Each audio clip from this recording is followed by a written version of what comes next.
Ella quería llevarse la mitad de la propiedad sin que yo me enterara, pero cometió un error fatal que no solo la dejó sin nada, sino que cambió todo para siempre. No sabía por qué mis dedos temblaban tanto. Tal vez por la ira, tal vez por el absurdo silencio de la casa esa tarde. El sobre tenía el sello del juzgado de familia. No era publicidad ni alguna multa de tráfico olvidada. Lo abrí con la yema del pulgar, lento, como si eso pudiera cambiar lo que decía dentro. Se informa que el proceso de disolución del matrimonio. Leí las palabras como si me hablasen en otro idioma. La letra era firme, impersonal. Decía que Marta, mi esposa desde hacía 11 años, había solicitado el divorcio. Lo había hecho sin avisarme, sin una conversación previa, sin una pelea siquiera. Directamente, con abogados y todo. Y en el mismo documento, reclamaba el 50% de nuestros bienes comunes. La mitad de esta casa. La mitad del coche que todavía estoy pagando. La mitad de los ahorros que ni siquiera usamos. De repente, sentí que el aire se había ido de la cocina. Me senté frente a la mesa de madera, la misma donde desayunábamos en silencio desde hacía meses. No podía decir que estaba completamente sorprendido, pero tampoco esperaba esto. Me revolvía más la forma, el cálculo, el momento. Pensé en Marta. En cómo últimamente estaba distinta. Se duchaba antes de salir, aunque decía que iba al supermercado. Se reía con el teléfono en la mano y lo dejaba boca abajo cuando entraba yo. A veces no volvía hasta tarde y decía que había pasado por casa de su hermana. Mentiras cortas, prácticas. Pero uno las siente. A pesar de todo, nunca pensé que lo haría así. Que tomaría el camino más frío. Y más aún, que tuviera la audacia de pedirme la mitad de todo, como si los años hubieran sido equilibrados, como si no supiera lo que estaba haciendo. Pero lo sabía. Sabía perfectamente lo que hacía. Solo que había pasado por alto algo. Algo pequeño pero decisivo. Y eso, ella no lo sabía. Me levanté, tomé el papel otra vez, y lo guardé en el cajón. No iba a llamarla. No iba a enviarle un mensaje. Lo que venía ahora no se resolvía con palabras. Siempre he creído que uno no se vuelve desconfiado de la nada. No es algo que se despierta un lunes y ya. La desconfianza es como el moho, aparece cuando algo se queda quieto mucho tiempo, sin ventilación. Y nuestra relación, bueno, hacía meses que no respiraba. No sé exactamente cuándo empecé a observarla distinto. Tal vez fue aquella noche en que volvió a casa oliendo a perfume que no era suyo. O cuando sonrió al ver una notificación en su celular y se le borró la sonrisa al verme. Gestos pequeños, imperceptibles para cualquiera, pero no para mí. Uno conoce a la persona con la que duerme. Durante semanas intenté convencerme de que era paranoia. Me decía que todos pasamos por rachas raras. Que no debía ser celoso, que ella trabajaba mucho, que quizás estaba estresada. Pero el cuerpo no miente. El mío estaba en tensión cada vez que ella se iba. No aguanté más. Busqué en internet, sin saber bien qué poner, investigador privado Madrid, detective infidelidad precio. Al final encontré a uno. Llamé. Hablaba con una voz seca, rápida, como si ya supiera lo que venía a contarle. Acordamos vernos en una cafetería. Me preguntó por su rutina, por los horarios, por lo que yo sospechaba. Le di todo. Pasaron 2 semanas. En ese tiempo yo no dije nada. Fingí normalidad. Cenábamos juntos, a veces incluso sonreíamos. Ella me abrazaba por la espalda mientras lavaba los platos. Y yo pensaba en el informe que vendría. El detective me lo entregó en una carpeta negra, con un gesto breve. Había fotos. Muchas. Marta saliendo del trabajo, Marta entrando a un edificio en el centro, Marta abrazando a un hombre en la calle. Marta besándolo. No una vez. Varias. Fechas distintas. Lugares distintos. También había registros de hotel. Conversaciones de WhatsApp que logró interceptar. No sé cómo lo hizo, no pregunté. Solo vi su nombre en la pantalla, riéndose con frases que nunca me había dicho a mí. Me senté en el coche, en el aparcamiento del supermercado, con el informe abierto en el asiento del pasajero. No lloré. No me enojé. Fue más como una confirmación. Como si por fin pudiera soltar algo que llevaba meses cargando. Volví a casa antes que ella. Preparé pasta, como si nada. Me duché. Me acosté. Marta llegó tarde. Dijo que se había quedado con Clara, su hermana. Me besó la frente. Yo cerré los ojos, pensando en las fotos. No me hizo falta pensarlo demasiado. Al día siguiente, llamé al abogado. Era un tipo tranquilo, de voz pausada, que no parecía sorprenderse por nada. Le expliqué la situación. Le mostré las pruebas. Lo escuchó todo en silencio, con las manos juntas sobre el escritorio. Con esto, puedes pedir el divorcio tú, dijo finalmente. Y reclamar el 100% de los bienes. Infidelidad reiterada. Pruebas sólidas.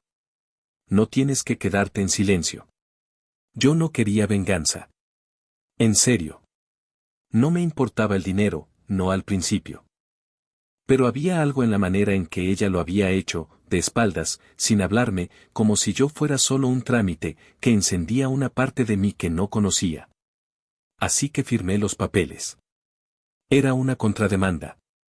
Una respuesta formal al intento suyo de llevarse la mitad de lo que habíamos construido. Pero más que eso, era una forma de mirarla a los ojos y decirle, yo también sé. El proceso empezó rápido. El abogado presentó todo, fotos, fechas, registros. Incluso los mensajes. El juez aceptó incluirlos en el expediente. Y mientras tanto, yo volvía a casa cada día como si nada. Marta seguía viviendo conmigo. No sabía lo que se venía. No todavía. Había algo extraño en esos días. Una calma tensa. A veces me miraba raro, como si intuyera que algo no encajaba. Me preguntaba si estaba bien. Yo decía que sí. Cocinaba, lavaba, respondía con sonrisas. Ella no sospechaba. Supongo que estaba tan segura de su jugada que no pensó que yo tuviera cartas propias. Una noche, mientras cenábamos, me contó que estaba pensando en cambiar de trabajo. Dijo que necesitaba empezar de nuevo, buscar algo que le devolviera ilusión. Usó esa palabra. Ilusión. Yo solo asentí. Pensé que pronto iba a necesitar más que eso. Llegó la fecha del primer encuentro judicial. No era aún la vista completa, solo una instancia previa para presentar oficialmente ambas partes. Cuando salimos del juzgado, Marta me alcanzó en la acera. Me tocó el brazo. ¿Por qué haces esto?, preguntó, sin rabia, solo con esa voz baja que usaba cuando no entendía algo. La miré. Me tomó un segundo responder. Porque no me dejaste otra opción. Ella bajó la vista. No dijo nada más. Caminó hacia el metro sin mirar atrás. El día del juicio amaneció gris. No llovía, pero el cielo parecía estar a punto de hacerlo. Me puse una camisa azul claro, la que Marta solía plancharme antes de alguna reunión importante. Ahora la saqué del armario yo solo, con un gesto torpe, como si todavía me costara ocupar ese nuevo lugar, el de alguien que se defiende. La sala estaba casi vacía. 2 abogados, un juez de rostro cansado, un secretario que miraba su reloj más de lo que escribía. Marta entró 5 minutos después, vestida con sobriedad, el pelo recogido. No me miró. O lo hizo de reojo, pero sin detenerse. El juez repasó los documentos. Hablaba con un tono neutro, casi sin levantar la vista. Nuestro abogado presentó las pruebas. Fue directo, infidelidad comprobada, sostenida en el tiempo, con múltiples elementos que lo confirmaban. Mostró fotos. Fechas. Incluso algunos audios que el detective había logrado registrar. Nada escandaloso, pero suficiente. Marta no habló. Su abogada intentó minimizarlo, que la relación ya estaba deteriorada, que ambos se habían alejado, que no era relevante. Pero era inútil. La evidencia hablaba sola. Yo me sentía extraño. como si estuviera viendo una película donde yo mismo era el protagonista, pero sin poder controlar nada. No sentía alivio, ni odio, ni satisfacción. Solo una distancia enorme. Como si Marta y yo nunca hubiéramos compartido una vida. Cuando llegó el momento de la sentencia, el juez fue claro. La ruptura del vínculo se reconocía como consecuencia directa de la infidelidad reiterada de parte de ella. Por lo tanto, no tenía derecho a compensación ni a la mitad de los bienes. Todo quedaba en mi poder, la casa, el coche, las cuentas. No la miré en ese momento. No quería verle la cara.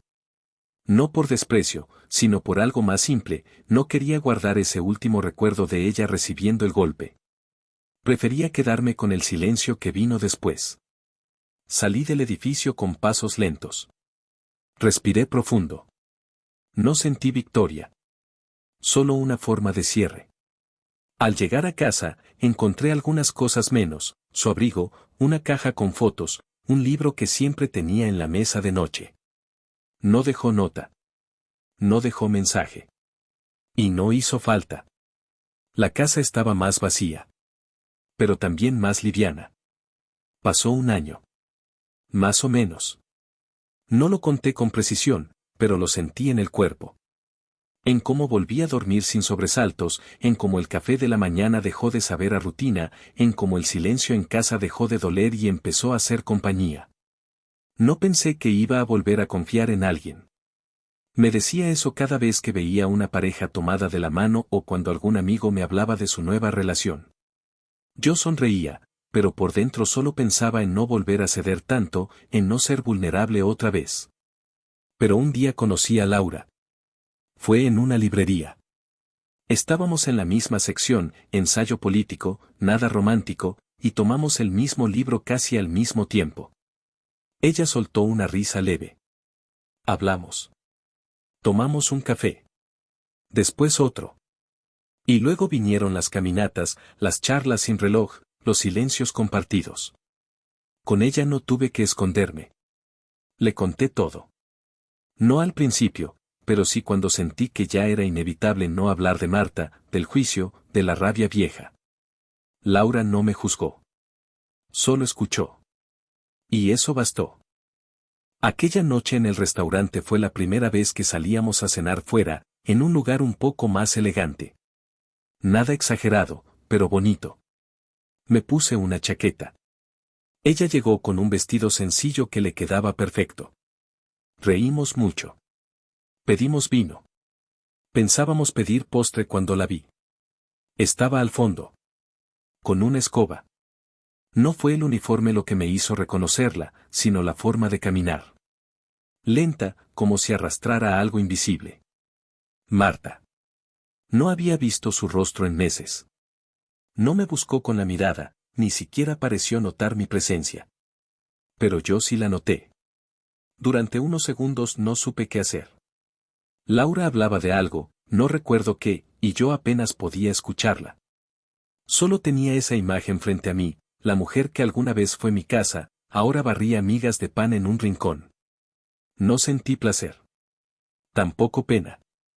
Fue más bien una paz rara, como si algo encajara por fin en su sitio. No me debía nada. No le debía nada. ¿Todo bien? Me preguntó Laura, con esa dulzura suya que no parecía tener prisa nunca. Sí, le dije. Todo está bien. Y era cierto.